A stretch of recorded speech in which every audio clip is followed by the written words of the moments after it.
They are. I'd like to call this Ways and Means Committee meeting to order. Could we have roll call, please? Present. Here? Here. Here. Here.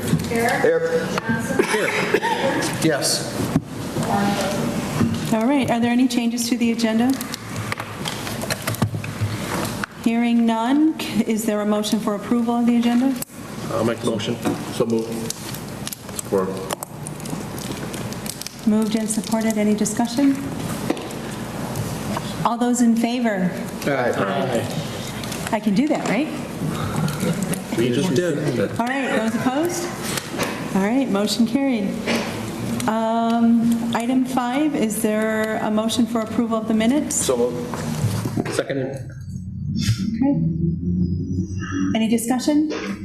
All those in favor? Aye. Those opposed? Okay, motion carried.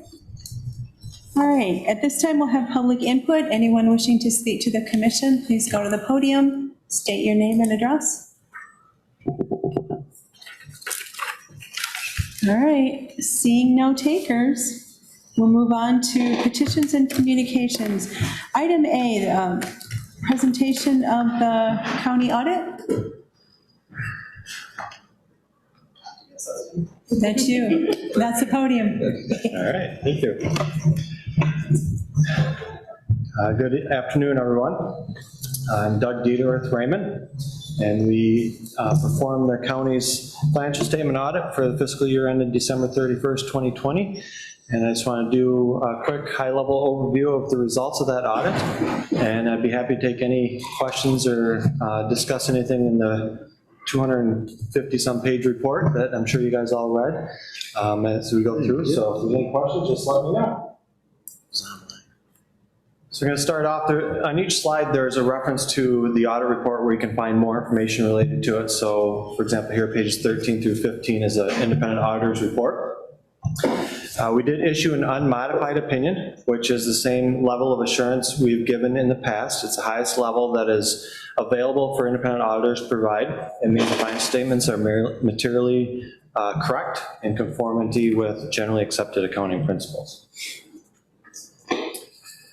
Next, I want to look at, we'll focus on the general fund here to start with, the balance sheet, which lists all the assets, liabilities, as well as the fund balances, which is what's left over, basically.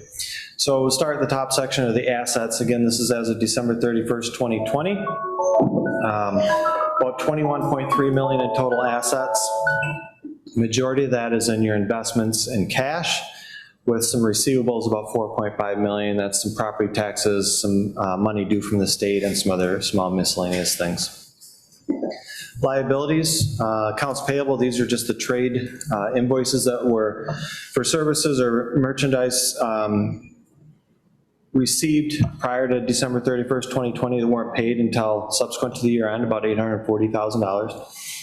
Then there's some other liabilities. These have, there's due to other funds, there's due to other governments, there's some accrued liabilities such as accrued payroll and that type of thing that make up the $2,083,000. There's some about $642,000 in what's called unavailable revenue for property taxes. So there's a portion of your property tax receivable that's not collected within 60 days of year end. So therefore it's not considered available for spending right away. So it's kind of set aside to the, in the liability section to say this will be available once it's received in the near future, but it's not within that 60 days. Yes, sir. That number there, that 642, where did the number from the previous year go? You know, because it must have been money from the previous year. Yep. So where does that go? Generally, it goes away when the taxes are collected. Now you have some delinquent, like say personals that could, you know, run out a long time, but generally that amount is collected by the end of February, early March for the majority of it. So that's not an asset or a liability? It's kind of, it's an offset to a liability. So you have like $1.1 million in property tax receivables that are in the receivable line item you see at the top there as an asset. This is a portion of that $1.1 million that wasn't collected within 60 days after year end. So it wasn't collected by February 28th. So it would have come in March, April timeframe. Does that make sense? Yeah, okay. So the difference between those categories is what's called fund balance. And this is kind of what's left over, what's available for future use. It's broken into several categories. You have non-spendable of $935,000. That is related to prepaid assets, so things that were paid ahead of time, inventory, there's an advance, long-term advance, those types of things that where the funds aren't going to be available. So like prepaids and inventory, the cash has already gone out the door, so it's not available for future spending. So it kind of offsets that. Again, another offset to an asset account. Restricted, about $151,000. Committed of just over $7 million. This has to do with the budget stabilization the board has adopted to ensure that funds are available for future. Small amount of assigned of $375,000, and then the majority of it is considered unassigned at $9.1 million. This is what is truly available for any type of spending the board sees fit. The assigned can be changed at any time, so that's a very low level of set aside, if you will. The committed, if you wanted to change that, that takes a board action to say, okay, we're going to uncommit these and we're going to use them for a different purpose. So a little bit, you know, as you go down, that's a little less of a restriction to get the unassigned where there's no stipulations of how that money can be used. Next is the general fund revenue. And at the bottom in the chart there, laid out what your 2020 final amended budget was for these categories. The next column is what was actually received for 2020. And then 2019 is what was actually received in 2019. So you can see your property taxes stay fairly consistent, a little bit up from last year, a little bit over budget. Federal, you're under budget here, however, you're over, almost double, a little over double what it was in the prior year. And what had happened there is that's all the COVID funding that came in for the county to use through the CARES Act. And you'll see a smaller corresponding reduction in state revenue because the state withheld one of your revenue sharing payments and offset that with a larger federal payment that came through on the federal line. Charges for services are down significantly, as we've seen at many other places. The courthouses being closed, the county building being closed, those charges for services just didn't happen, so services weren't being performed. And then the transfers in are consistent with the prior year. Those are transfers into the general fund from other funds of the county. Same general information, only on the expenditures for the general fund here. As you can see, an overall theme here is you're under budget. In most categories, you're under the prior year as well, and that all had to do with COVID, the shutdown, the limited services that were being offered, and therefore the limited costs. The one item that is over is the public safety, but the county, as well as many other municipalities, received a significant amount of funding from the federal government CARES Act for public safety, public health, and that type of thing. The last line, the transfers out, so the general fund subsidizes other funds of the county, and the transfer out was actual almost 3.7 million, a little bit over last year, and significantly under what was expected, which I'm pretty sure was, again, due to COVID and not those other funds not needing those sources. So if we look at the total revenues and the total expenditures, the difference between the two is what's called the change in fund balance.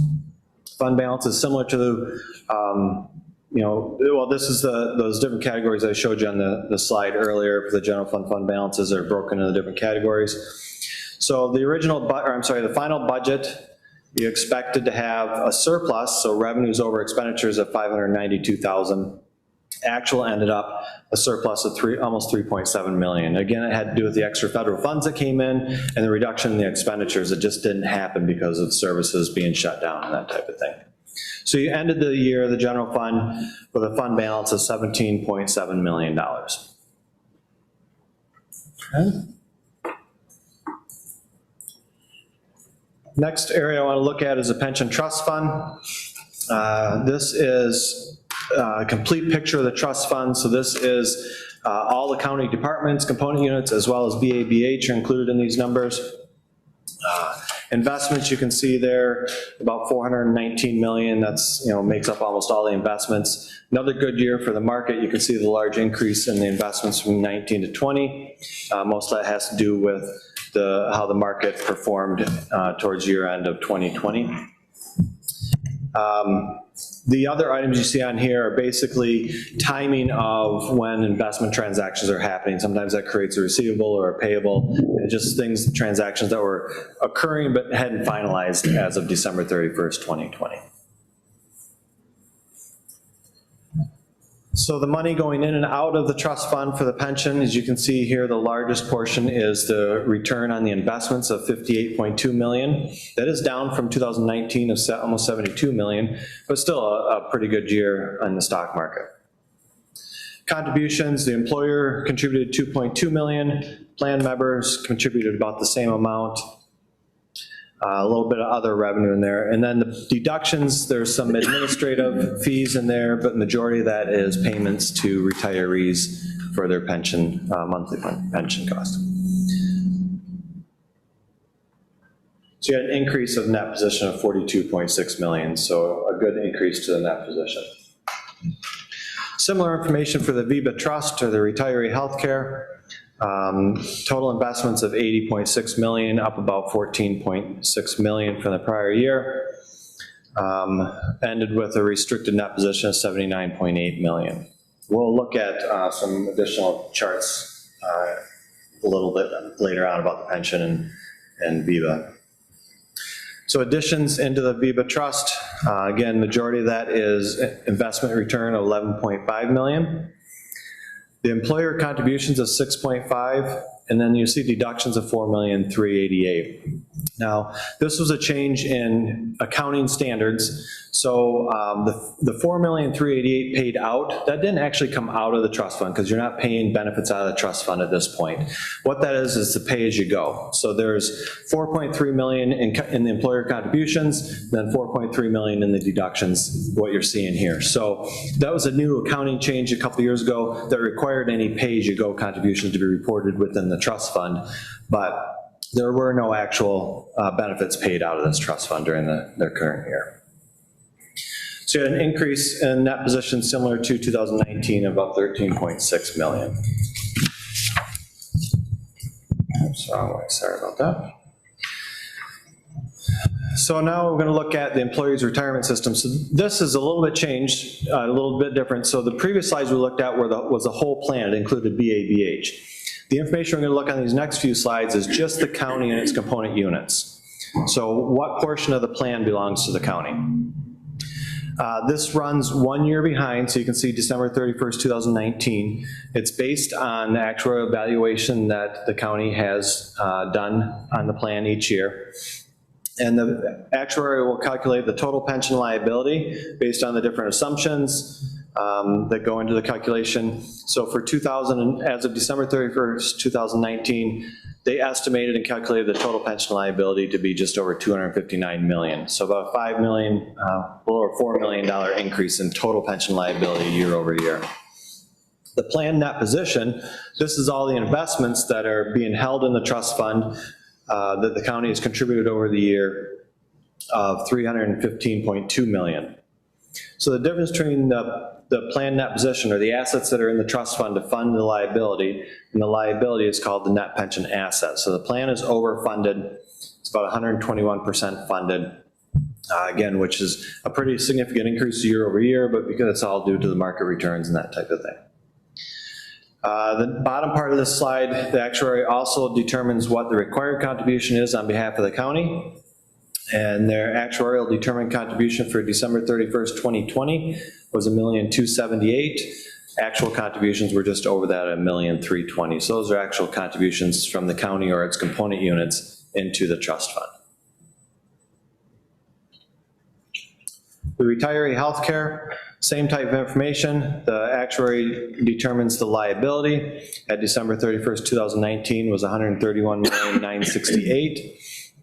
For this plan, the county has just over $46 million in assets set aside to fund that liability. So this plan is underfunded, or has a net OPEB liability of almost $86 million, and the plan is approximately 35% funded.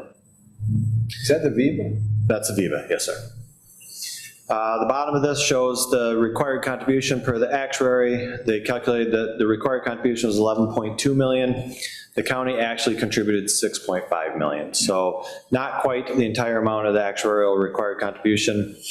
But again, you guys are funding it as pay-as-you-go mainly, and then there are some divisions that are actually contributing in the trust fund as well, certain amounts.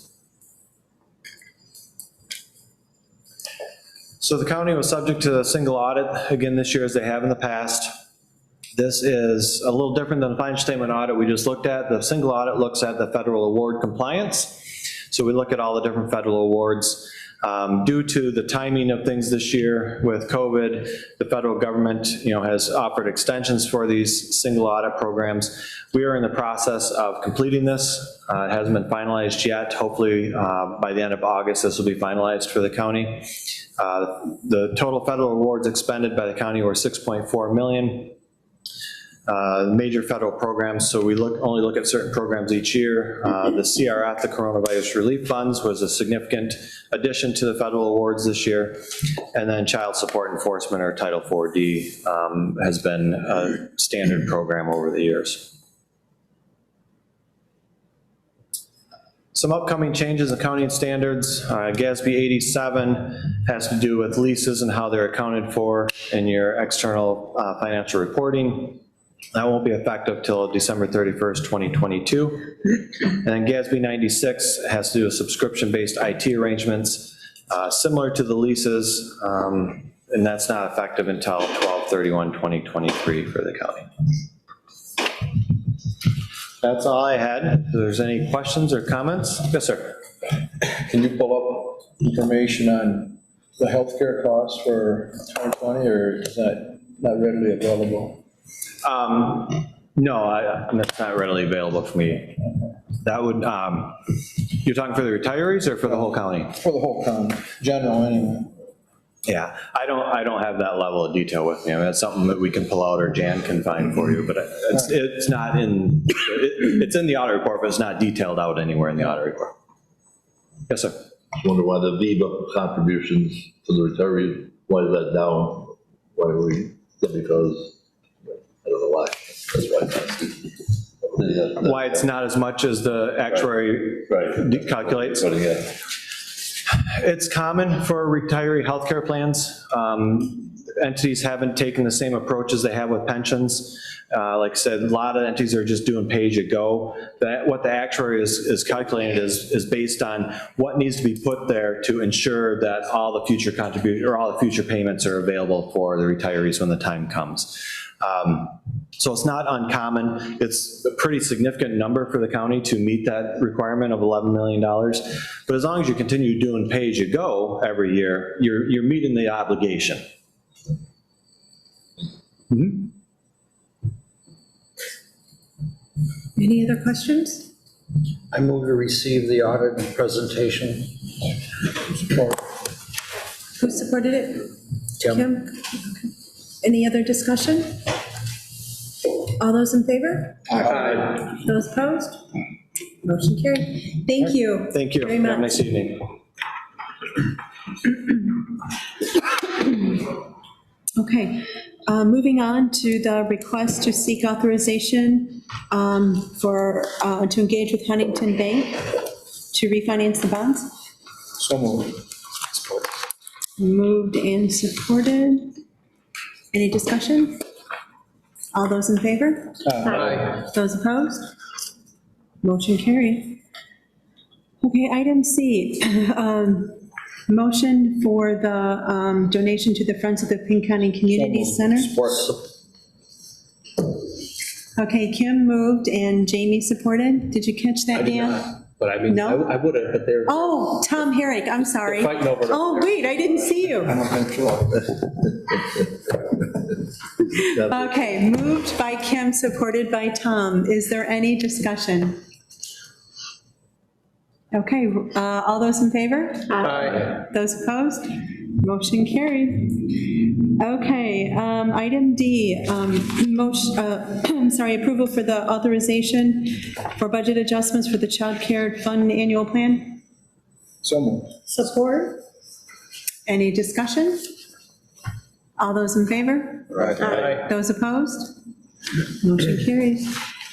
Okay, item E1, the Bay County Sheriff seeking authorization to apply for a grant. So moved. Support. Moved and supported. Any discussion? All those in favor? Aye. Those opposed? Motion carried.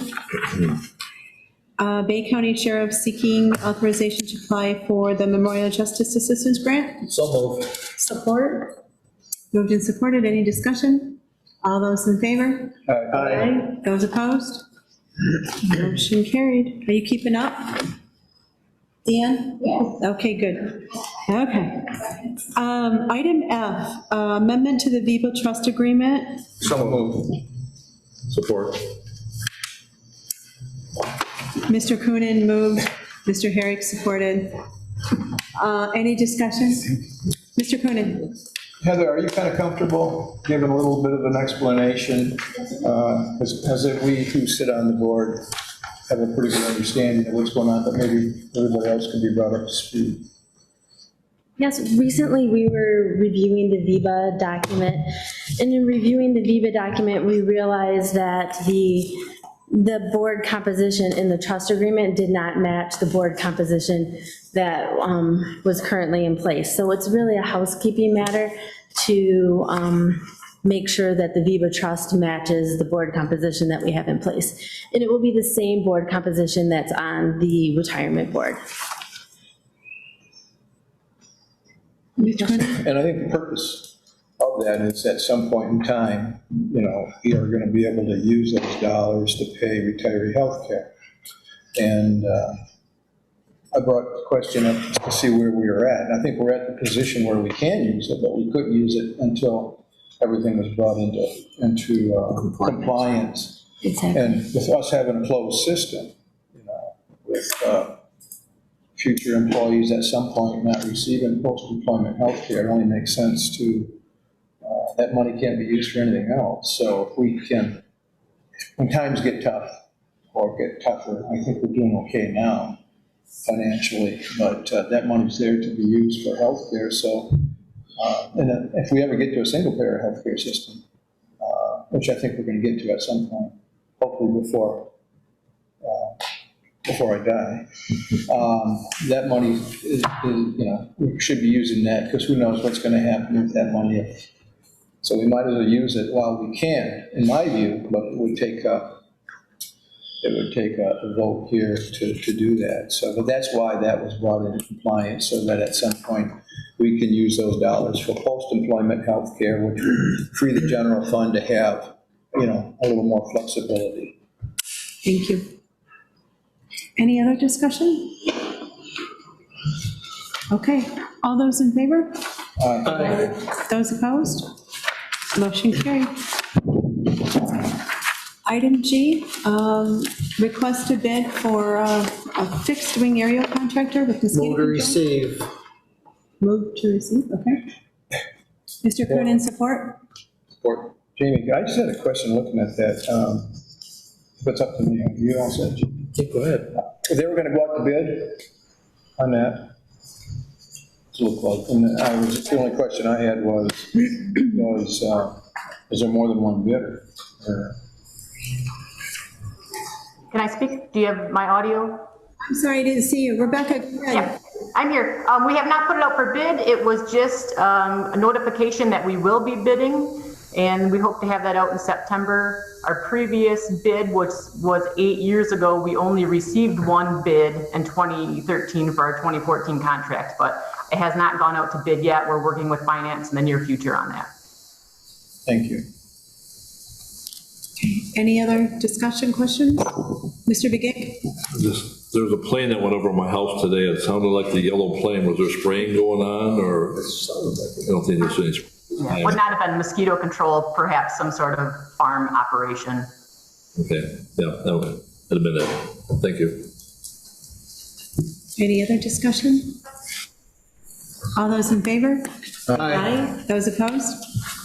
Okay, motion carried. And then the request for the 2020 Homeland Security Grant Program funding agreement with the city of Midland. So moved. Support. Any discussion? All those in favor? Aye. Those opposed? Okay, motion carried. Item I1, seeking approval to renew the Medicare Advantage renewal agreement for retirees. So moved. Support. Moved and supported. Any discussion? Mr. Coonan? Now, Jan, maybe you can answer this. I see we're saving $60,000 on that, is that Jan? Tip. Oh, the tip, where is Tiffany? I'm sitting right next. Oh, I'm sorry. It was a glare up at Jamie's head. You couldn't see over Jamie's Somebody glare. can answer that. We're saving 60,000. This, question, if we're gonna save, which is good, save, that's the healthcare for folks over 65, a supplement, correct? Correct. So that goes down, which is good. What's the rationale for our healthcare costs going up? I mean, is there any, Sure. Well, for one, our healthcare costs, our self-insurance are going up because of the active employees, I not understand the that. retiree plans. Yeah, no, I understand that, but they're all under healthcare, so the supplement goes down 60, which is a good thing. But there's no correlation between that supplement, because everybody's covered and everybody uses healthcare, whether it's, folks over 65 or folks under 65. There's no correlation between healthcare going up and then the supplement going down.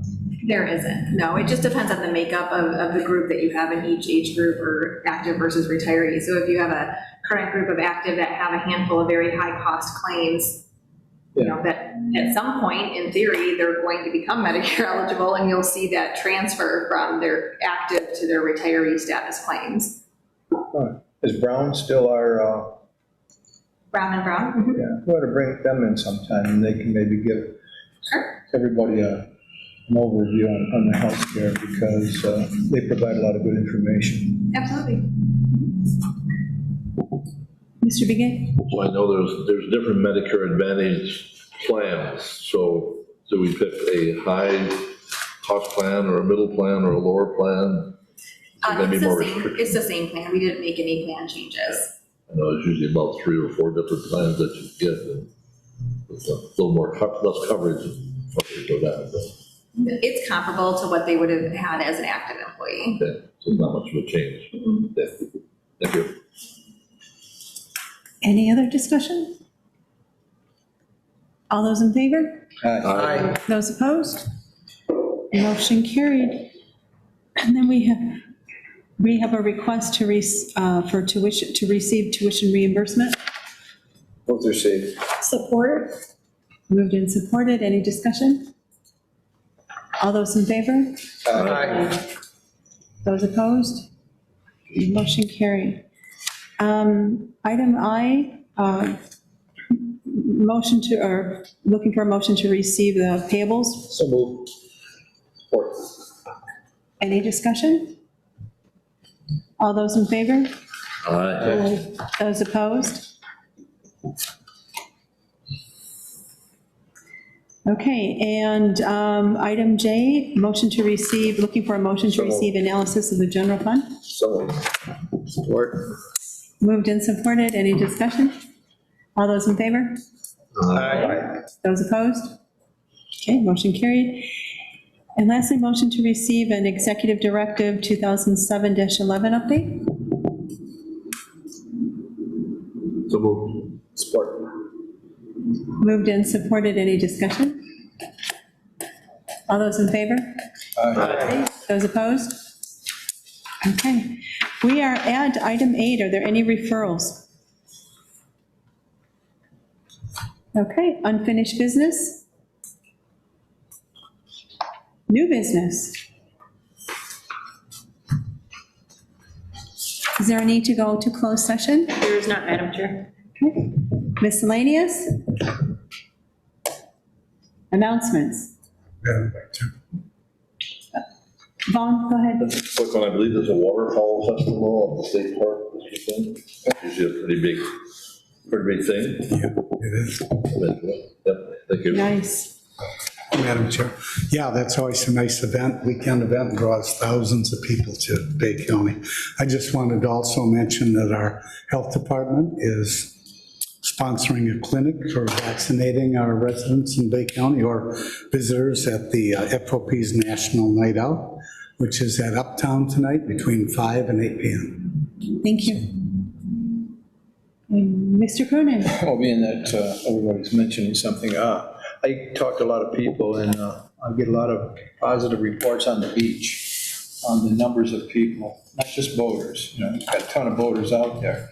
But I think the purpose of the beach 20-some years ago was so that average people that didn't have boats, people that didn't have pools, could get out to the beach and enjoy it with their families, which is healthy.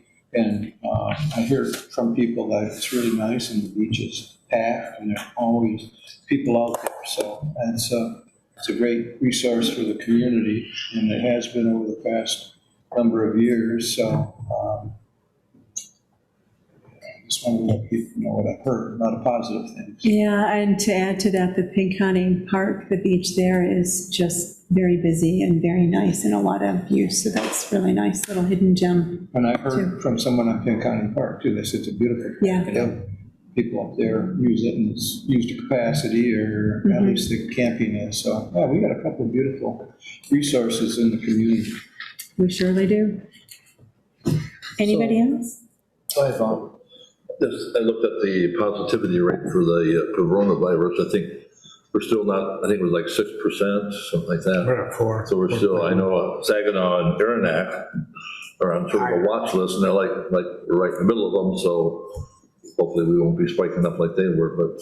So spend your money in Bay County, not Saginaw County. Yeah. Being a little facetious. Don't but- cross that border. So, Madam Chair, Yes. I move to adjourn. Is there support? Support. All those in favor? Aye. Motion carried. Our work is done. School, I just have to break